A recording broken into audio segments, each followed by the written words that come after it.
Welcome everyone to our last but very engaging Global Education Colloquium for the school year. My name is Christy Kelly and I'm a faculty member in the Global and International Education Program. And we're really excited today to have Dr. Christopher Bjork, who's here from Vassar College.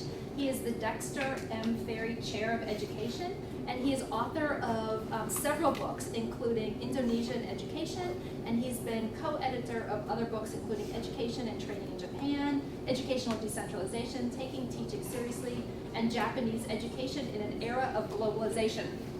I have to turn off my audio.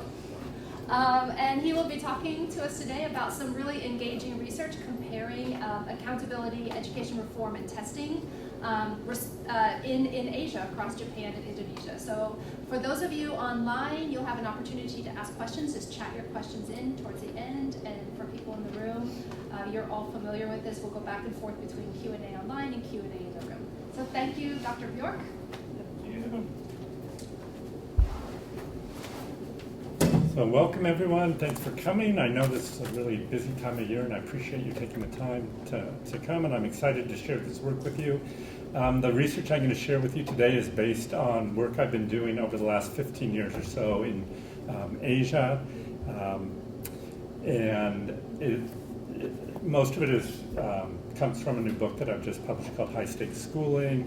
I'm not going to get to all of what's in the book today, but I'll give you some glimpses. I'm going to talk mostly about the impact of high stakes testing, but also on the role that teachers play in education reform in any educational context. And I think that probably most of you are very familiar with education trends in the US, and anyone who's spent time in schools recently is aware of this incredible pressure on schools to carefully track, using quantitative measures, student achievement. And this whole idea that the key to improving the quality of education in US schools, but also in terms of reducing education gaps between different types of learners, is premised on the idea that people have to be, that progress has to be measured, and there have to be incentives that will provide rewards and sanctions for people who instill certain behavior in their students. And a lot of the discussions about education reform in this country reference trends in Asia.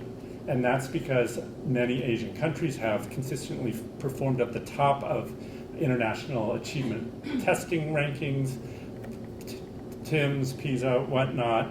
If you look over time at the leaders, they are often Japan, Singapore, China, South Korea. And because of that, policy planners in this country tend to assume that because testing is emphasized in those countries, America can learn from the Asian countries and make testing more salient.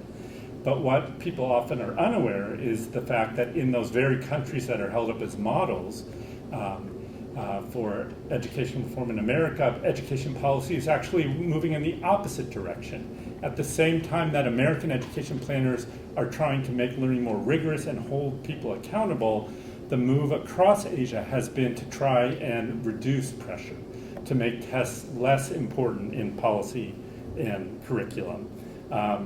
And there's been widespread attempts in Asia to try and promote things like creativity, problem solving, computer literacy, expression, things like that. So what I'm going to talk about today is the reforms that have been implemented in some of these countries, and more importantly, the way they've been translated and implemented at the school level. Because my own research really underscores the vital role that teachers play as education leaders or as resistors to reform efforts.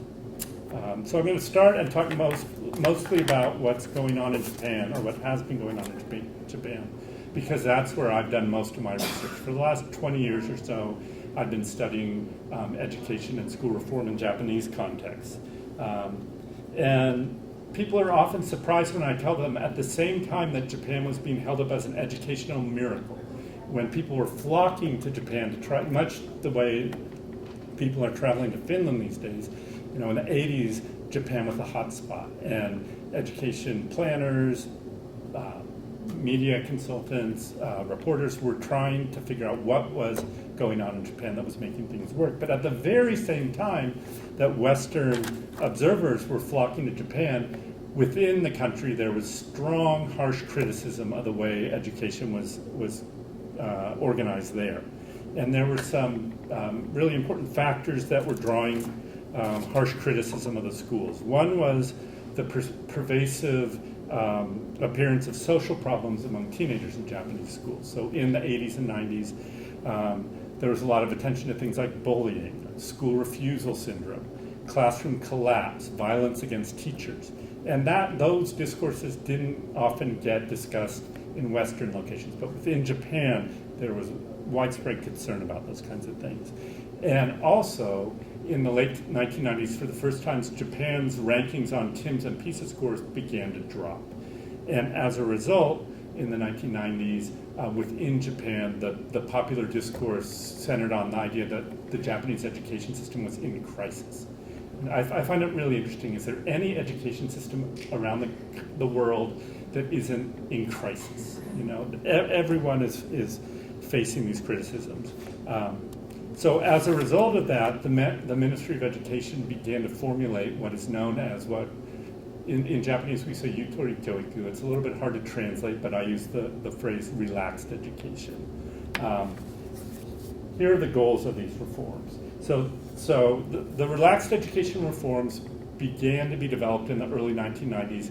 They were implemented across the country in Japan starting in 2002, and these were the goals. So the idea was to improve basic scholastic proficiency and make classes in core subjects easy to understand, to foster open and warm-hearted citizens through participation in the community, to improve the learning environment to one which is enjoyable and free of worries, and to promote the creation of schools trusted by parents of communities. I think these are so fascinating because they're almost the complete antithesis of the way reform is framed in American settings, right? Definitely, you can sense this push towards creating supportive, enriching, relaxing learning environments for all students. And this reform agenda was billed as the third major education reform in Japanese history. It was a big, big deal.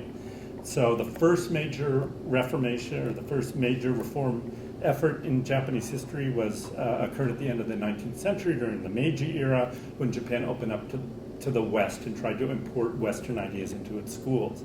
The second was after World War II, when Japan was defeated and the government brought in, or the American government brought in education counselors and advisors from America and redesigned the system. And the third is this relaxed education system, or reform approach. Will it turn out to be the third major reform period or not? We will see. I'll give you some perspective on that coming up. So today I'm going to talk about,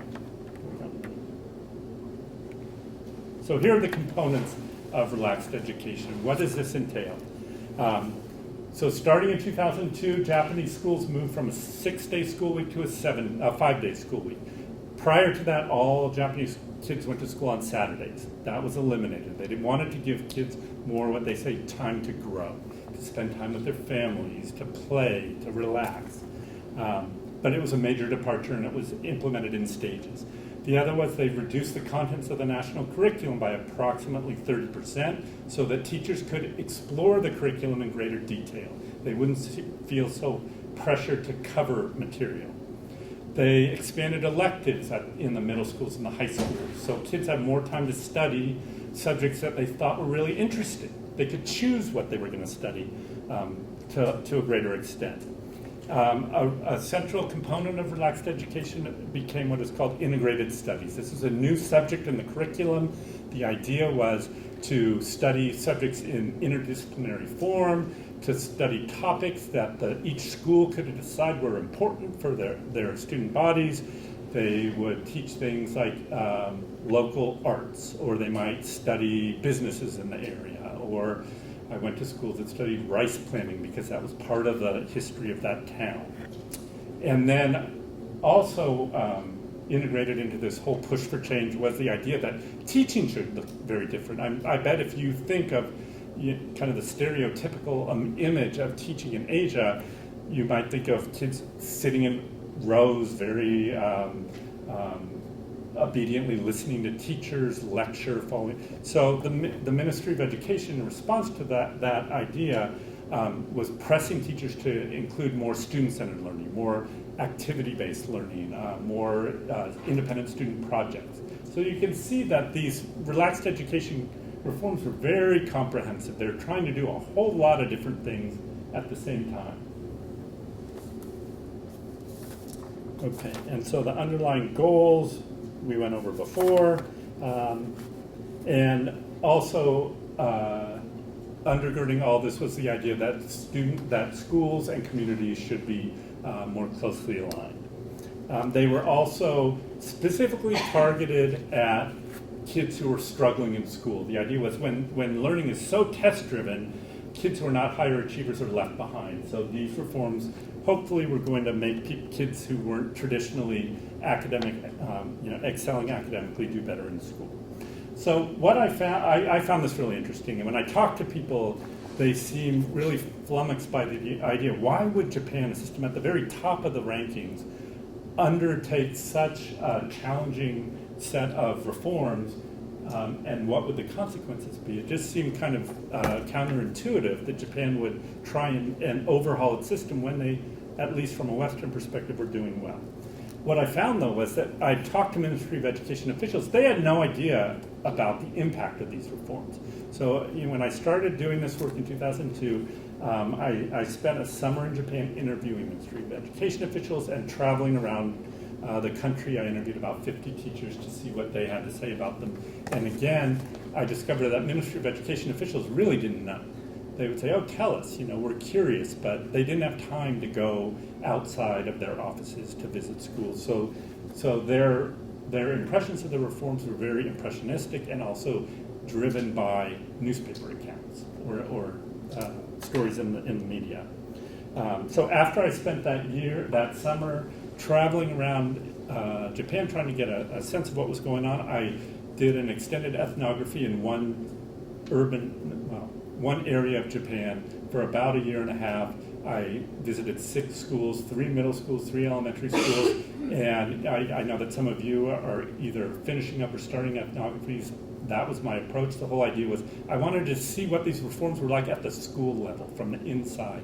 And the only way to do that was to spend days sitting and observing classes, going to faculty meetings. I would go to parent, PTA meetings, anything I could to see what was going on, because that perspective on reform was largely absent from these very sensationalist discussions of relaxed education.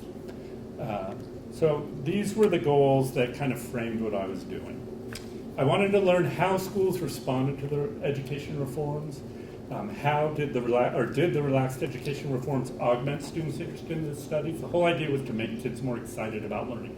Was it working? And the third was, did it reduce stress? Because that was clearly driving what was going on. So what did I find? Well, if you look at the first question, how did schools respond to the relaxed education reforms? I found that it really depended. It's hard to provide a clear, unequivocal synopsis because it depended on where you looked. And the differences were striking when I visited elementary schools and middle schools. So every day I would spend half the day in an elementary school and half the day in a middle school serving the same community. And what I found was that across all the locations I studied, people were very excited about the idea. They agreed that kids were stressed out, that school was too focused on testing. But as they developed experience with these reforms, their views changed, and they depended on whether they were working with elementary school kids and middle school students. I found that elementary school teachers demonstrated consistently strong support for the goals of relaxed education. So although teachers had trouble sometimes following the ministry's plans for change, they tended to continue to believe that these changes had a positive future. So here's one excerpt from an elementary school teacher I interviewed. She said, with the new relaxed education curriculum, I need to be open to as many ideas, to know many things. I have to get excited about the subject or I cannot do a good job teaching it. I need to have the attitude that it's a special event, like a festival. So, although teachers sometimes struggled, they believed in spirit and what they were being asked to do. And the types of problems they faced tended to be logistical, scheduling, trying to come up with lesson plans in a short amount of time. Types of things that were challenging, but they could be overcome if the teachers really invested in what they were doing. And when I'd observe these elementary school classrooms, fantastic things were going on. I, for example, observed an integrated studies lesson where they brought in expert scientists from the community to teach them about water conservation. And they had kids analyze water samples. And the scientist knew far more about the subject than the classroom teacher did, and he brought the subject to life. And that happened again and again and again. In the middle schools, things were very different. So most middle school teachers I talked to had serious misgivings about what they were being asked to do. And I noted that their concerns were more psychological in nature than logistical. So most teachers at the middle school level found that what they were being asked to do really conflicted with their core values about what learning was all about. They had trouble committing philosophically to this whole idea that school should be less stressful. Part of it had to do with their training, because middle school instructors in Japan tend to view themselves as subject specialists. They're the knowers of all knowledge in a subject rather than facilitators of learning. So a lot of times they had trouble shifting to a student-centered approach. But they also disagreed at a really core level with what they were being asked to do. So here's a quote from a middle school principal. He says, "The teachers have less material to cover, but they aren't sure how to deal with the changes. They have become rudderless, shifting from one direction to another." So in addition to this instructional array of challenges they faced, they had deep, deep concerns about what they were being asked to do. And when that happened, junior high school teachers tend to agree at a surface level with the changes, but they subverted the reforms in ways that diluted what the ministry was really asking them to do. They found ways to, publicly show commitment for relaxed education, but in their classrooms do something very different. And I'll tell you a little bit more about that in a couple of minutes. So the next question, did the relaxed education forms augment students' interest in learning? Well, I found that in general, even at the middle school levels, kids really liked these changes. They thought that the elementary kids really appreciated opportunities to investigate subjects that interested them. A lot of times they had field trips, or they'd go into the community to interview people. They would go plant rice, things like that. And so they really loved that kind of alternative way of learning. At the junior high school level, students liked them too. Why? Because the electives, the integrated studies classes, were much less stressful than taking a math class or studying history facts. And when I asked them to rank their favorite subjects, even at the middle school level, integrated studies and electives almost always appeared at the top of the list. Can you imagine, any guesses what other subjects middle school students liked? Exactly. Gym? Come on, help me out. Anything else?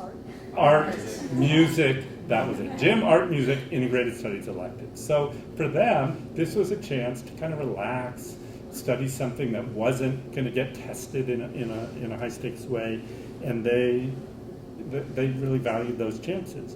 But I also noticed that academically capable students tend to take advantage of these opportunities for independent investigations, collaborative learning, and the kids who were struggling tended to fall further behind because they didn't have the skills to conduct independent investigations. They weren't necessarily the ones who could work well in groups, and so struggling students tended to have more of a hard time. So as a result, the relaxed education reforms actions, as I mentioned before, they were designed to help weaker students invest in school, but the opposite was true. They felt that they exacerbated gaps between high and low achieving students. I also found that the effects of these reforms depended in large part on the characteristics of the families.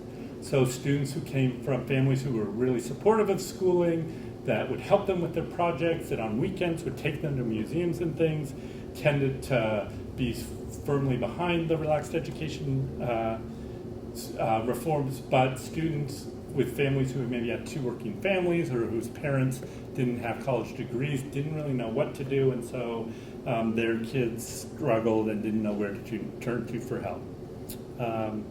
I also found that in secondary schools, the relaxed education reforms created a lot of conflict within faculty members because, as I said, the content was reduced by about 30%. But this, on paper, sounded good, but in actuality created a situation that was fraught with tension. Why?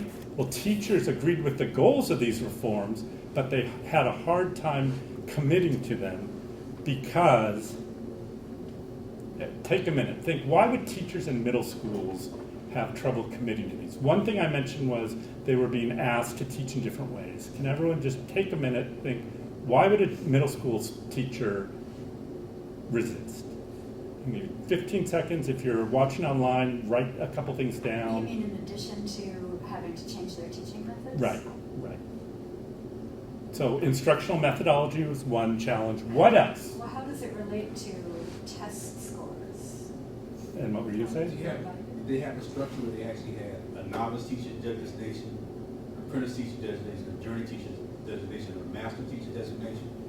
They did, but so the question is, was there a support system built into the faculty? Is that what you're asking? Were Yes. younger teachers getting mentored by experienced teachers? There is in Japan this really strong structure of peer mentoring among teachers, but I found that in these relaxed education classes, the senior teachers weren't helping the younger teachers because they didn't think it was worth their time, right? They focused on math. They would mentor their colleagues in getting their kids ready for math tests in history. But electives, did it really matter if their kids failed an elective? The answer was no. You mentioned testing, and to me that was at the core of all of this. Because you said they reduced the content by 30%. Right. So the instructional curriculum was reduced, but the testing procedures did not change. So in a sense, it created this disjunction within the education system where the Ministry of Education was pushing for a more relaxed approach, but what determined the fate of these students ultimately? How they performed on these entrance exams. If they got wonderful scores in integrated studies, great. And what I witnessed again and again was the middle school kids would conduct these year-long projects on environmental science or on local businesses, and they give these wonderful public presentations, and parents thought that was neat, but much less important than the score they earned on the entrance exam, right? So as long as the entrance exams were structured in that way and had such an outsized influence on the schools, that's what teachers felt like they should invest their time in. And so they continued to emphasize things like math. Any subject that was gonna appear on an entrance exam took precedence over these relaxed education subjects. And I think this is significant for a couple of reasons. One is that Japan is considered a highly centralized education system. And when you read research on administrative structures in Japanese education, they tend to portray it as one in which ministry officials have a tremendous impact on decision-making at all levels of the system. But I found something very different. I found that teachers had a great deal of autonomy, that as long as they submitted reports to the Ministry of Education that indicated that they were following the guidelines for the reforms, they were left alone. Everything was fine. But I don't remember ever seeing a Ministry of Education official visit a school or follow up on these reports. And teachers knew that. So within this very rigid hierarchy, teachers had a great deal of autonomy. But what I also found was teachers felt accountable. They did feel pressure to behave in certain ways, to follow certain practices. But it wasn't the Ministry of Education that they felt accountable to. who do you imagine would have greater sway over teachers? Take a minute and think about it. Parents. Parents, exactly. It was the community. It was a lateral form of accountability rather than an up and down form. And so parents, and what was really interesting is that teachers didn't even speak directly to parents. It was all through rumor and hearsay. But they heard that parents were worried, and a lot of parents, for example, began to send their kids to cram schools. So the perception was this watered down curriculum was going to cause problems, that kids wouldn't do as well on the entrance exams. So cram schools, which are pretty common across Asia, started to advertise themselves as an antidote to relaxed education. The school isn't going to get your kid ready to go to Tokyo University or Waseda University. Send them to us, and we'll fill in the gaps. And because of all these, anxiety, all this anxiety among parents, teachers modified their actions based on what they thought parents wanted, not the Ministry of Education. And so in the schools I visited, even by the second year that the curriculum was in place, they were already getting this feedback and starting to get very nervous and changing the way the curriculum was organized. So on the surface it looked like they were following directions, but in reality not much change was going on. What do I mean? Well, electives. So one middle school I visited, the first year students could take things like art and music in our community, or one school had kids create a guide for visitors to their school, and they took pictures of the school and interviewed people and made kind of a school yearbook kind of thing. By the second year, those electives still remained in name, but the students didn't pick the electives anymore, the teachers did. And the elective subjects, instead of community yearbook, were math preparation, language preparation for the test. Or another school I visited replaced electives with what they called worksheet studies. Doesn't that sound exciting? Wouldn't you love to take a class in worksheet studies? Well, it was even worse than you can imagine. Basically, what worksheet studies entailed was the teachers would take textbooks from the subjects that appeared on the entrance exams and then just copy off the exercises, and kids for an hour, instead of going around interviewing people in the school, would just fill out worksheets after worksheet after worksheet after worksheet. And when I talked to teachers, some of them were conflicted about it. They would say, well, I know this isn't as exciting, but ultimately it's going to serve my students well. And that's how they justified it. Others blatantly ignored policy directives and said, relaxed education is a waste of time. I'm not going to do that. But again, they filled out the reports that would suggest to the Ministry of Education that they were following them. So I found that school level resistance to ministry directives prevented the relaxed education policies from producing fundamental changes in the schools. I mentioned earlier that relaxed education was billed as the third major education reform in Japan. I would say that's not the case at all, that it was mostly a change in the way reform was discussed and reported on, and didn't really have any substantial changes on actual changes, practices in the classrooms. Elementary school teachers did tend to follow the directives faithfully. They did do everything the Ministry of Education was asking them to do, and wonderful things were happening. And when I showed you the goals earlier, that was happening in elementary schools. I mean, anyone who's been to a Japanese elementary school understands how vibrant, how joyful learning is, and relaxed education kind of heightened that sense of joyful learning that was going on. But elementary school kids were immune from this testing pressure. They didn't have to take entrance exams, so the teachers had freedom to teach in the way that they wanted. They could spend less time on math. I'll add, though, that these changes didn't represent a major shift in elementary education, because that's how elementary teachers always have taught in Japan. They could comply without rethinking their core ideas about education. At the middle school, it was a very different picture.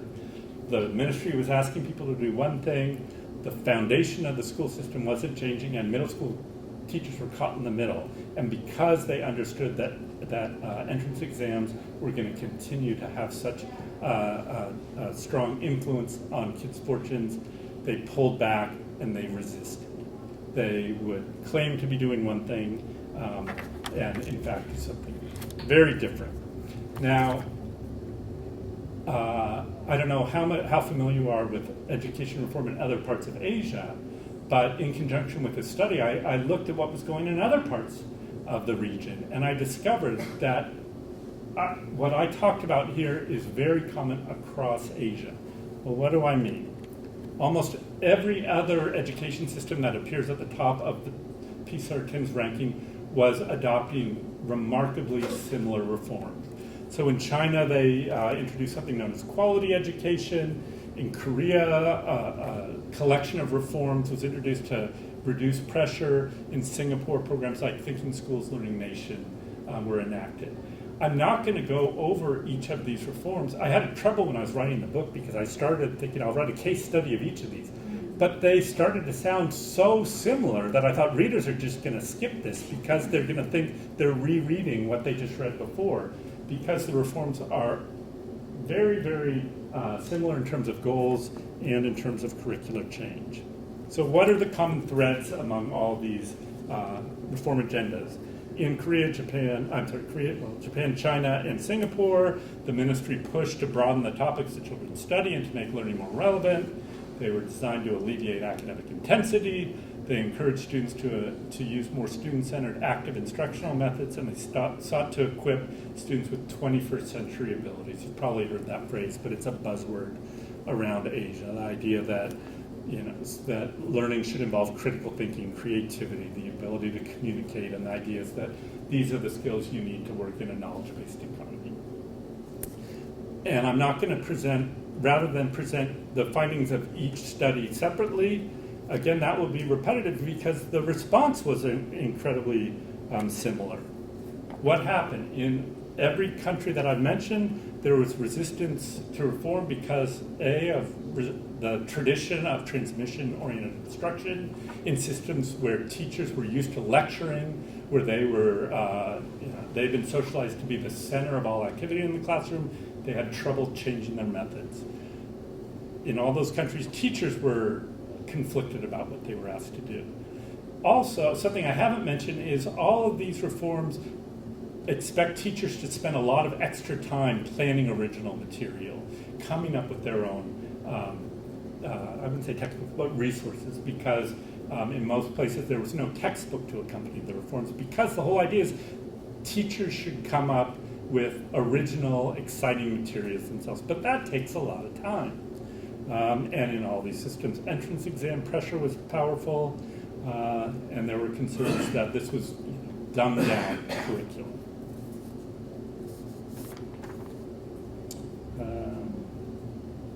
So in all of these systems, teachers were operating within highly centralized bureaucracies, and the assumption is that they felt this strong need to do what they were being told to do by Ministry of Education. But in all systems, that proved not to be the case, that the systems were much more loosely coupled than people would assume, and that as long as their kids did well on the entrance exams, they were let off the hook, that they could resist, that they could follow the guidelines according to their own priorities. So a woman named Milbury McLaughlin has written that for really fundamental reforms to succeed, teachers have to have capacity and will. They have to have the skills necessarily, and they have to believe in what they were being asked to do. I found that in Asian societies, in Asian education systems, teachers did have the capacities. They were very well prepared, they had great subject knowledge, but not the will. And without the will, nothing was going to change. All right, so I'm going to shift to a very different institutional context, and that's in Indonesia. I spent a lot of time studying reform in Indonesia, same methods I described earlier, but I focused on a new subject that in Indonesia is referred to as local content curriculum. Some of this will sound familiar to you.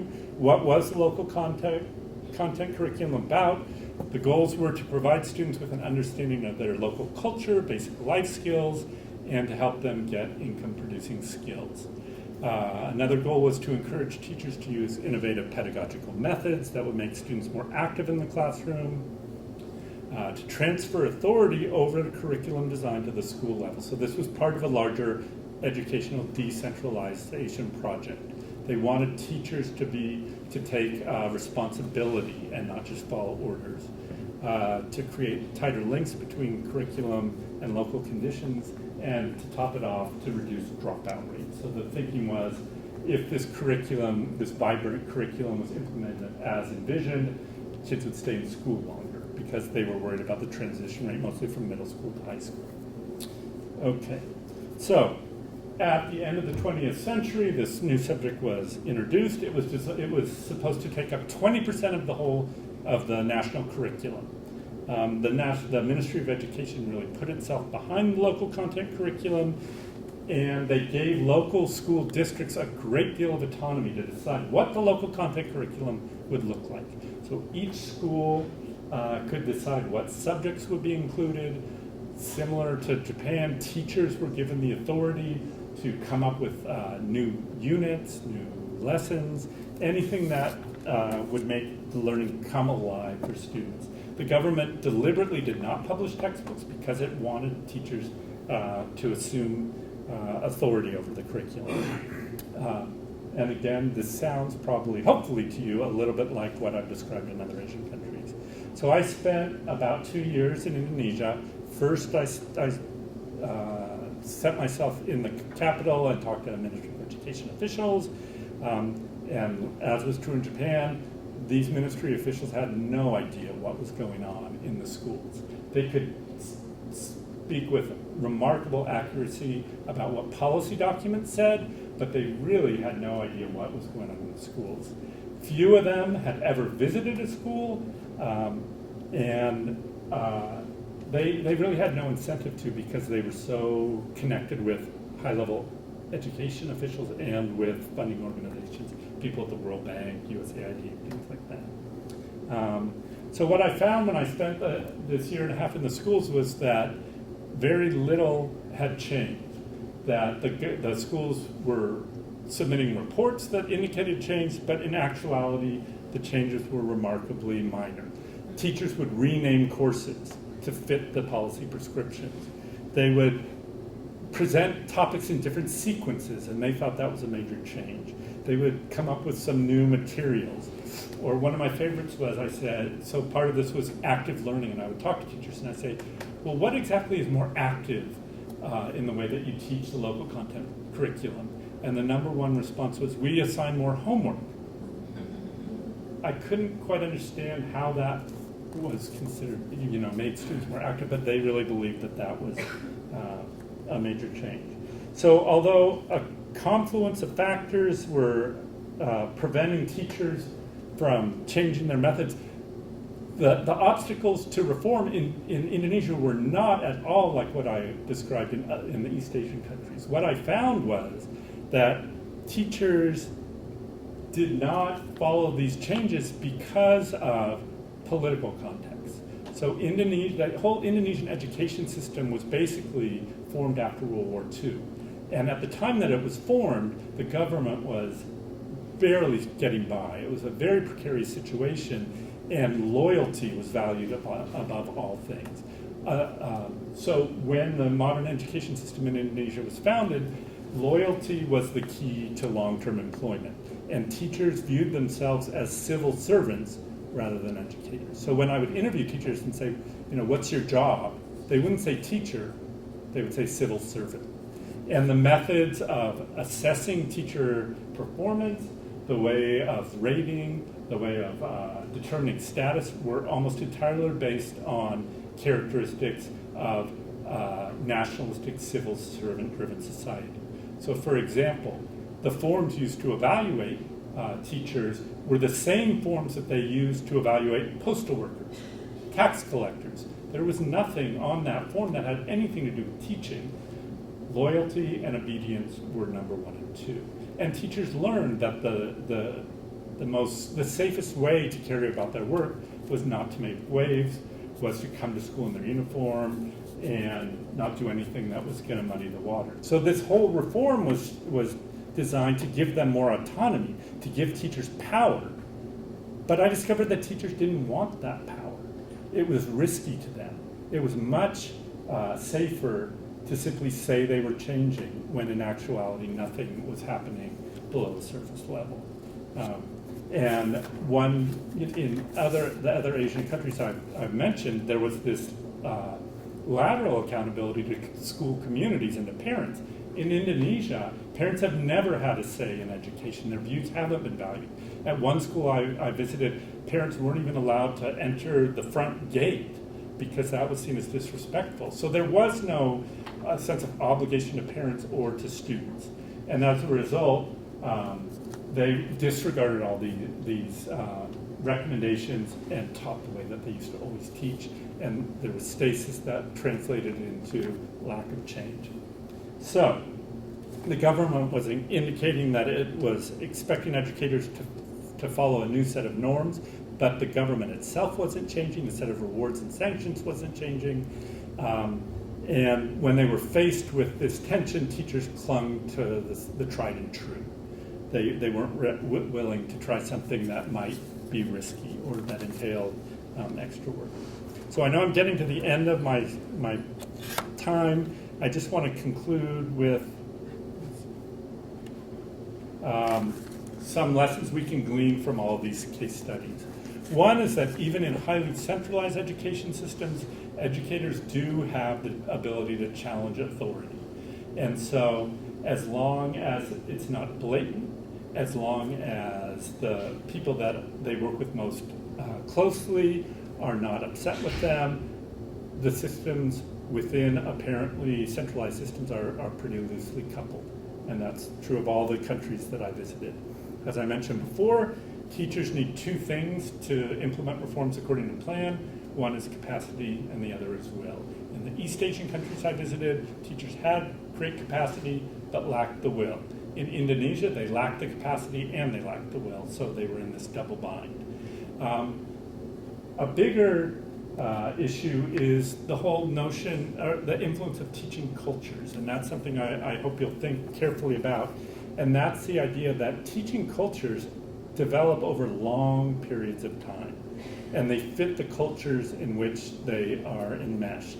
And so it's foolish to think that simply introducing a new subject is going to drive a change in that institutional or that cultural context, that these cultures are impermeable to change. And I won't go into it now, but the only examples I can think of that go against that are in places where there's been major political unrest or social unrest, and so educational reform was part of a much larger change project, or in contexts where the government has plotted change incrementally over long periods of time with a lot of midpoint goals.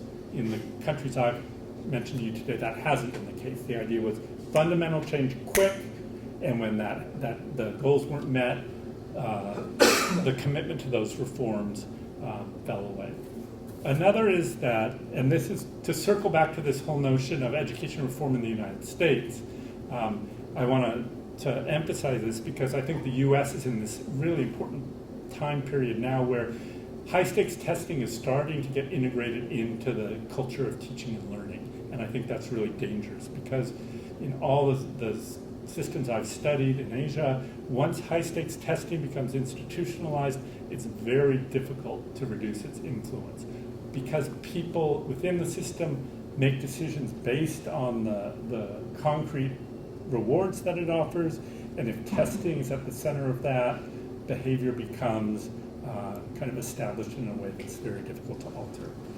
And one thing I don't have on here that I just will mention because it might be of interest to some of you is there's a lot of talk about the way knowledge is disseminated globally, and the notion that ideas travel from the center to the periphery, from the west to the east or the north to the south.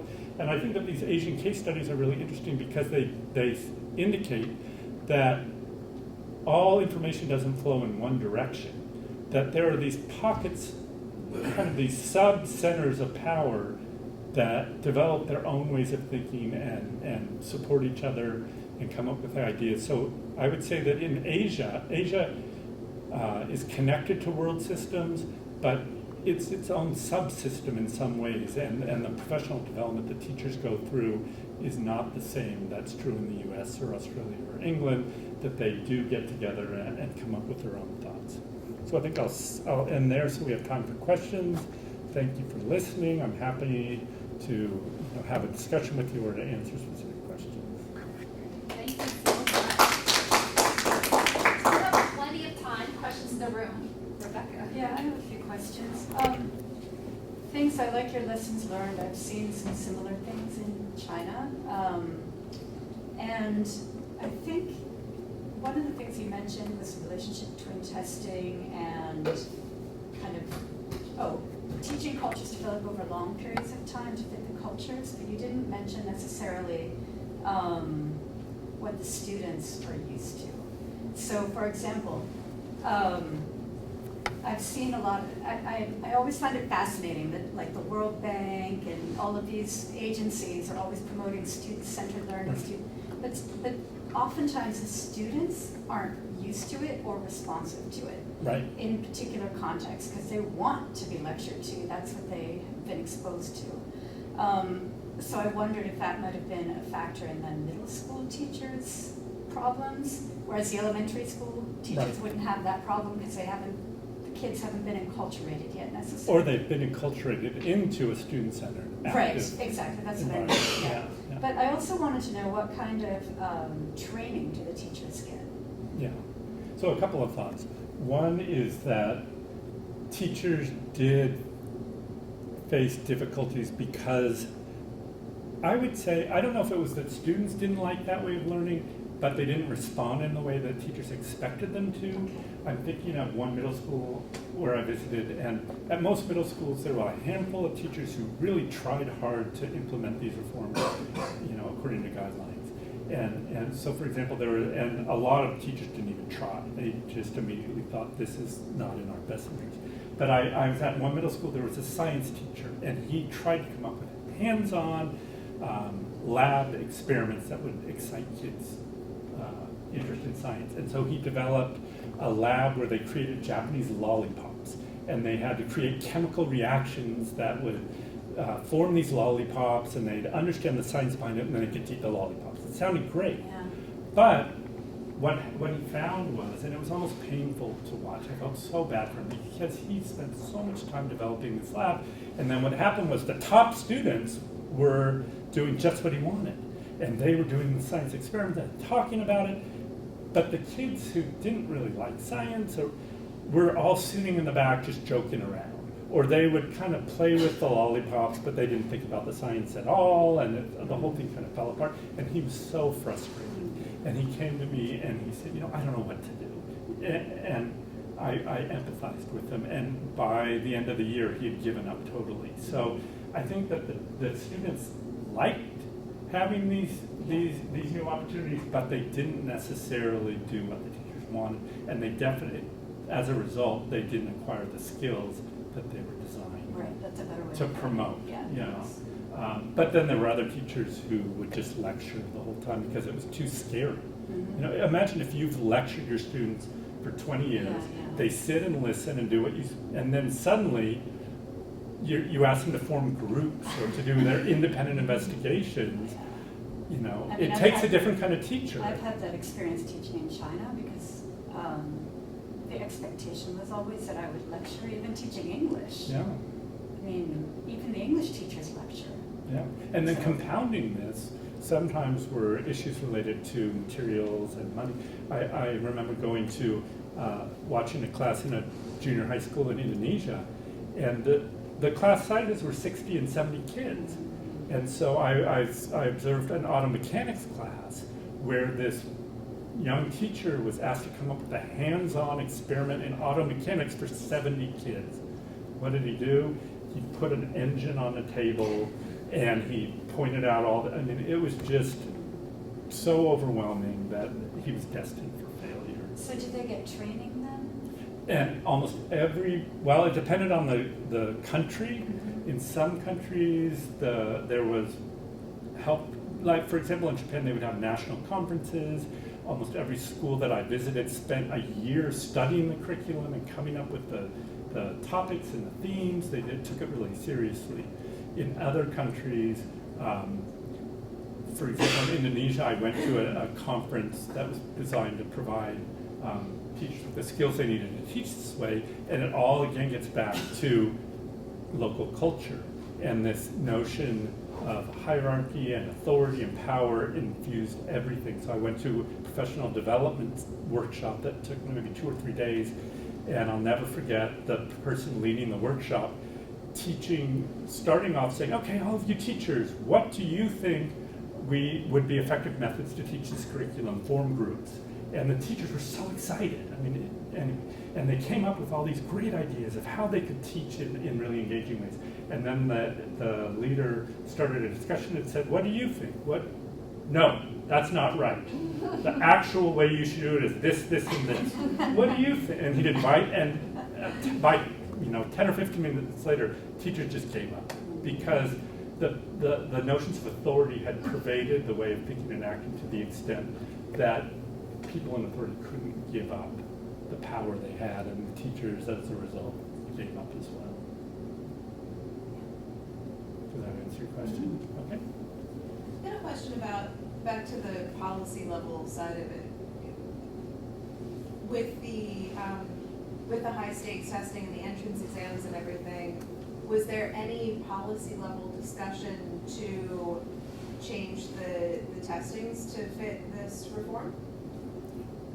I am not aware of any Asian country any country that has a high stakes testing system in place that has given serious thought to reforming it. So in Japan, there's been some discussion about kind of tweaking the entrance exam. So maybe, for example, in a language class, there'll be a listening component or a speaking component rather than just fill in the blanks. But it's all small changes that don't affect core instruction.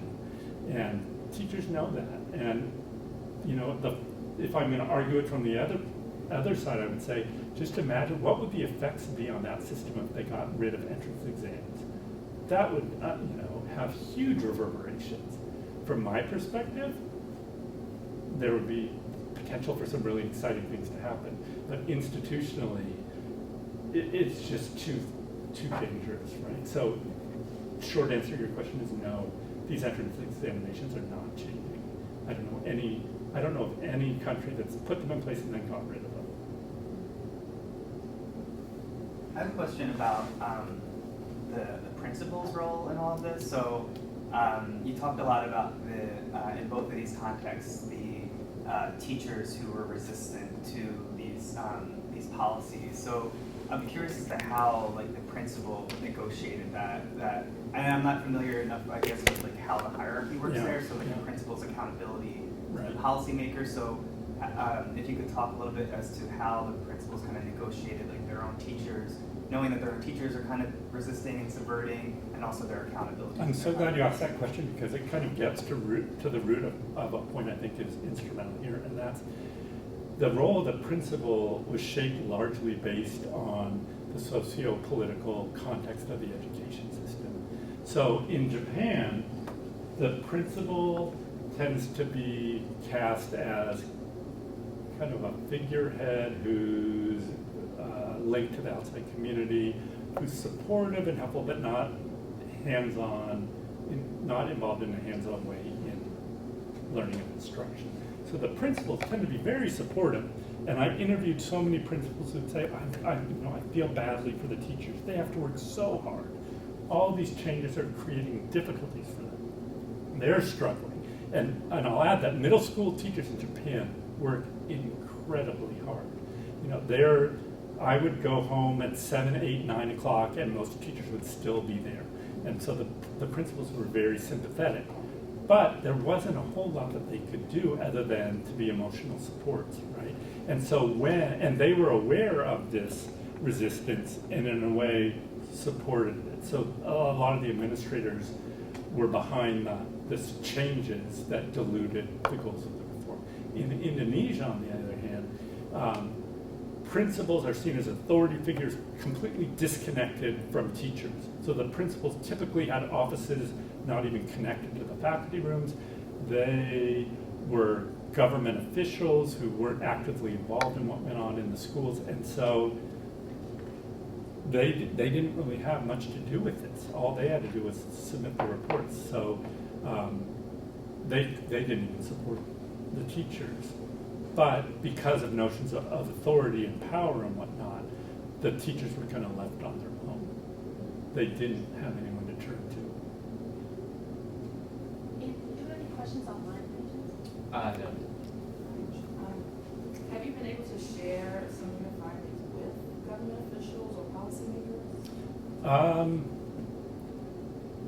I've shared it with a lot of teachers in Japan, but Indonesia is a really interesting case because, so one thing that emerged from the work I did initially was I wrote a book called Indonesian Education, and I had been highly critical of multilateral institutions like the World Bank and USAID, and then I got this call from someone at the World Bank, and he said, oh, I think your book is really interesting, would you come talk to us?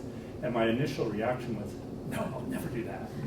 I don't agree with what the world, this is my chance to put my words behind, my actions behind my words, and I should take a chance of this opportunity. And so I ended up going and working on a number of projects with the World Bank, and it's difficult to initiate changes, but I found that the people in the education sector in the World Bank offices in Indonesia were really open to what I had to say, and they did, like one point I made repeatedly was you have to listen to the voices of the teachers and not just impose these reforms on them. And so, for example, on one project I was working on, we bussed in teachers and interviewed them about what was going on and changed the policy recommendations, what the teachers, based on what the teachers had to say. So I'm much more hopeful than I was before then, and I do think that a lot of really smart, interesting people are open and they want to use. And one other thing I want to just mention to you, because I know there's some doctoral students here, is one thing that I've learned is the need for more ethnographic work that really documents what goes on in schools is of enormous value. And in my experience, the bulk of the research tends to focus on what Ministry of Education officials are saying and thinking, but not a whole lot of energy is invested in studying what happens in schools. And almost everything I've said today has shown that what education officials are saying and what's happening in schools, there's disconnect there, and we need people like you out there who are analyzing the effects of policy at the school level and coming up with thoughtful recommendations. I think that's great because I think all three of us can benefit from. We're also doing something similar in terms of looking at what's happening on the ground. That's great. And the disconnect between like officials and what's really happening with Right. students and teachers. I have another question too, Sure. just about second higher teaching, of course, looking at sort of teachers' engagement in policy, like what they know and how can they impact policy. So I'm wondering if you could offer us any advice in terms of sort of theme or something that we can impart to the teachers. Based on research. Yeah. Well, I think Japan is a really interesting case because the way that the system is set up, teachers have opportunities to influence policy. So, for example, the Ministry of Education has a system where experienced teachers can come and spend a year or two as kind of curriculum experts and work in the Ministry of Education and help develop policies, which I think is fantastic. I think in the US there isn't much of that. It's the policy people and the school people. And so there's more of an institutionally designed feedback loop in Japan that is really positive. Another thing is that teachers are seen as instructors, but also as curriculum designers who have something to say. So there's this whole system of professional development that's built on teachers working collaboratively to come up with new lessons or new techniques that has yielded some fascinating and really important not reforms, but I'd say programs than other teachers. So in other words, teachers see each other as sources of knowledge and that they have an important say in what goes on. Indonesia is almost the opposite, where teachers, as I said, are depicted as civil servants, and they don't see themselves as in a position to influence much of all. So some of the recommendations I've made, and it gets back to this whole idea that reform needs to be shaped to fit cultural context and political context. So a couple of the things that I came up with in terms of, well, how do you leverage change in a system like Indonesia's, where the teachers don't want power? They're not interested in becoming kind of this autonomous educator. They don't see themselves. You talk to anyone who wants to be a teacher in America, they want it because they want to make change in kids' lives. In Indonesia, that whole way of thinking isn't present. So when I think of, well, what can you do in that context? I think you have to work within the political context to come up with things that will kind of create rumblings at the ground level. So for example, if maybe all teachers wear the same civil servant uniforms that anyone else in the government does, a simple symbolic change like not having teachers wear the uniform the post office worker does would signal the idea there's something different, that your obligations might differ from those who work in the water department, right? Or that simply redesigning the teacher evaluation system, so instead of earning the most points for obedience, there are points for professional development efforts or something that has to do with instructional methodology. That would maybe begin to create these stirrings that would lead to something greater. One more. Okay. Can you talk, I guess, briefly about what the impetus for employing this relaxed education reform was?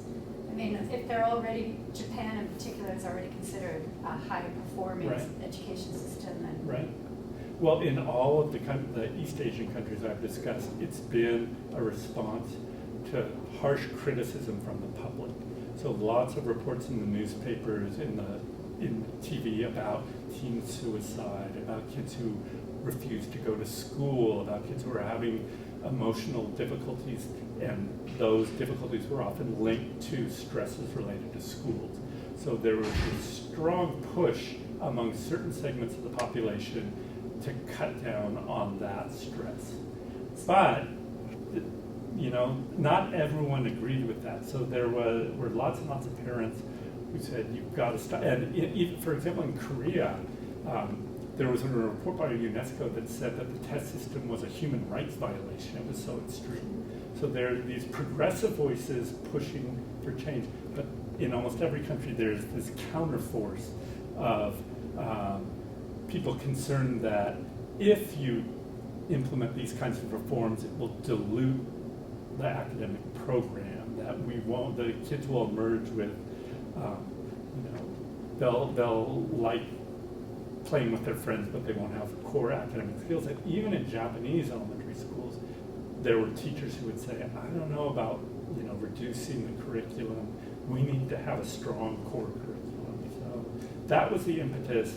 But I should mention that in Korea, Japan, Singapore, and China, all of these reforms are dying out. So there was a strong push for the change, and already they're retreating, and in some cases there's been kind of a counter response that have made things more intense and more traditional and conservative. it's funny that they opted to reform the curriculum, but not the exam system.